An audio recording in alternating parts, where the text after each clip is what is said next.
അടുത്തതായി നമ്മൾ റിവൈസ് ചെയ്യുന്നത് മാർച്ച് 3 പ്രത്യേകതയാണ്. എന്താണ് മാർച്ച് 3 പ്രത്യേകത? ലോക വന്യജീവി ദിനമാണ്. ലോക വന്യജീവി ദിനം എന്നാണ്? മാർച്ച് 3. നമുക്കറിയാം, PSC എക്സാമിന് തയ്യാറെടുക്കുന്ന എല്ലാവർക്കും അറിയാവുന്ന ഒരു കാര്യമാണ്.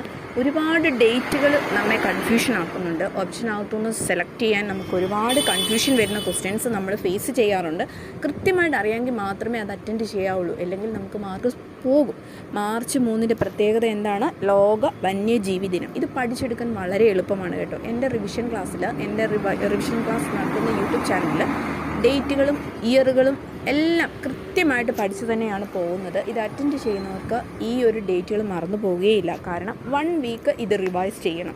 ഉറപ്പായിട്ടും എഴുതി വെച്ചിട്ട് 1 വീക്ക് റിവൈസ് ചെയ്യുക. എല്ലാവർക്കും ആഗ്രഹിച്ച ജോലി നേടാൻ സാധിക്കും. മാർച്ച് 3 പ്രത്യേകത എന്താണ്? ലോക വന്യജീവി ദിനം. All the best.